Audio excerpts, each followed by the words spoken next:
Deborah was a powerful woman who led the people of Israel as their judge. She sat under a palm tree, and people came to her for help to make difficult decisions and settle disputes.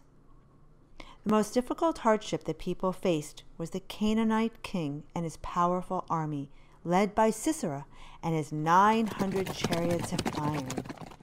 The Canaanites treated the people of Israel very badly, and they cried out to the Lord for help. Deborah was also a prophet. She listened to God and spoke God's messages to her people. One day she called the leader of her army, Barak, to her place under the palm tree. She said, "The Lord, the God of Israel, is commanding you to lead the army to Mount Tabor. There, God will bring Sisera and his army into a trap, and he will be handed over to you." But Barak was scared, and he said, "I won't go unless you go with me." Deborah saw that Barak was afraid, so she said, "I will go with you, but because of your fear and hesitation, God will hand Sisera over to a woman instead of you."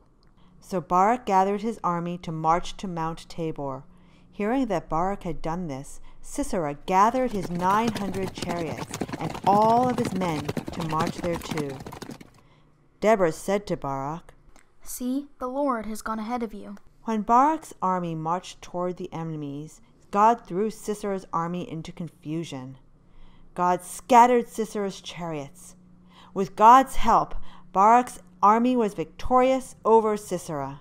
But Sisera himself ran away. He ran and ran until he came to the camp of his ally. There, his ally's wife, Jael, invited him to rest in her tent. "Come in. Don't be afraid," she said. She even offered him some milk to drink. But when Sisera fell asleep, Jael killed the cruel man herself with a tent peg.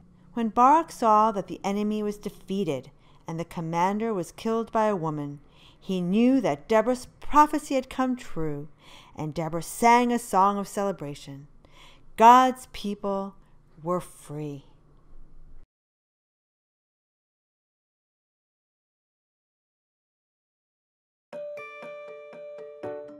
My name is Pam Henriksen, and I have been a member of St. Andrew's since 1940. Wow. So I don't remember the church in 1940, but I remember it soon after that. And it's been a very big part of my life, obviously. We're so glad that you were part of St. Andrew's. Today in church school, this week we're talking about women and women leaders and learning about women leaders in the Bible. And so I was so grateful that you're willing to talk with us a little bit about what it has been like to be a little girl and a young woman and an older woman in the church at St. Andrew's over the time you've been there. So let's start. Growing up in the church as a little girl, were there rules about what you could wear? There absolutely were. And we had to wear our best clothes. That meant that as a little girl, I always wore my best coat. And of course, I wore a dress. And I also wore a hat. And that was true for all women in the church in that day. Now, I can show you a picture of my own children and my husband and myself. This is 45 years ago. So it's not, I wish I could find one when I was a little girl, but I couldn't find it. So here you see a picture of my son in his tie and coat and my daughter in her best coat, ready for church. But no hats. No hats. No hats. By 45 years ago, you could get away without wearing a hat. So were there rules about what roles boys and girls played in the church services or what you could do? Well, the boys, of course, were acolytes and girls weren't at that point. Everybody could be in the choir, and the junior choir was quite popular. Mm-hmm. Probably more girls were in the choir than boys, but both were in the choir. Other than that, I think it was pretty even. I mean, when there were opportunities to read in church, sometimes it was a girl and sometimes it was a boy. I did that several times. What was it like to have the first woman priest at St. Andrews? It was nice. It was great. And it was the beginning of the sort of women's movement. You know, Gloria Steinem was very prominent, and Betty Friedan had written her book, and women were beginning to get out and work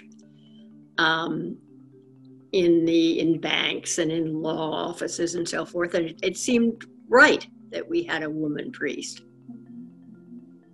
Yeah, she was great.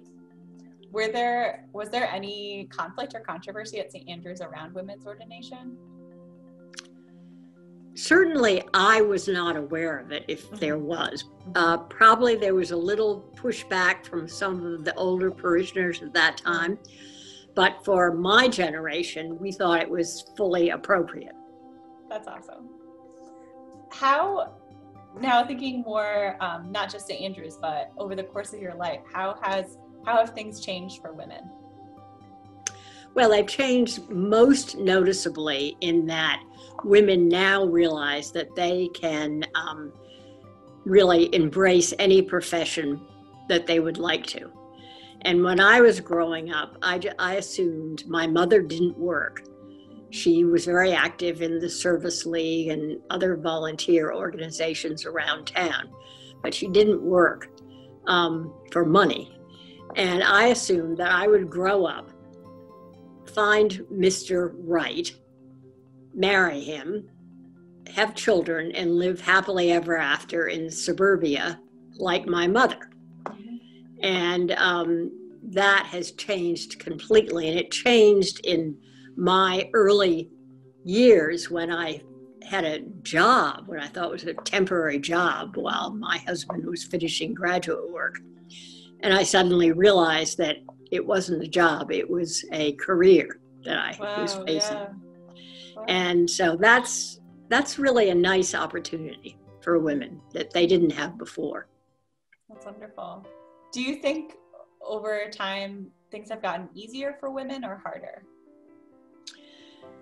Well, I think it's in many ways they've gotten easier because there are just more options that are available to women. And they can find many, many, many different ways of finding a fulfilling life. Mm-hmm.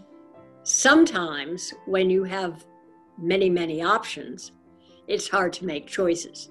Yeah. And so there's that challenge. And then there's also, because women, I think, many women want to have children, they want to have a family. And then there's the challenge of juggling work and family life. And that's not easy. I can appreciate that. I did it myself. I worked for 20 years for a bank, and this was early, so I was sort of on the cutting edge, and people would say, "How can you do it?" And I said, "Well, I'm very lucky. I have only 2 children. They're both very healthy. And I have a husband who has a very regular schedule. He was a college professor. So, I knew where he was. And if somebody sprained their ankle on the soccer field, it was more likely that he could pick the child up and take him or her to the hospital than I could. Mm-hmm. So all that helped me do it, but it's not easy. I know that. Thank you. And are there any other stories you wanted to share about being a woman at St. Andrews? Let's see, I'm thinking. Well, I think it's been wonderful because when I was growing up, most of the leaders in St. Andrews were men. And they, as I mentioned with my confirmation class teacher, definitely respected women, but nevertheless, they ran the show. And now I think there are many, many more women who have had the opportunity to be leaders in the church. And I had that opportunity to be a warden when Addison Hall was the rector, and I loved that experience. It's the one responsibility that I've had in life that showed me the goodness of people in spades, and that was very rewarding. That's wonderful. That does sound really rewarding. Thank you for serving St. Andrews in that way. Well, you're very welcome. Thank you so much. This has been really fun. So you can do this too. Kids who are watching, you can call up an older woman parishioner at St. Andrews, or a grandmother, an aunt, or someone in your life, and ask them about what it was like to be a little girl or to be a woman in times that were very different from ours. Thank you so much, Pam.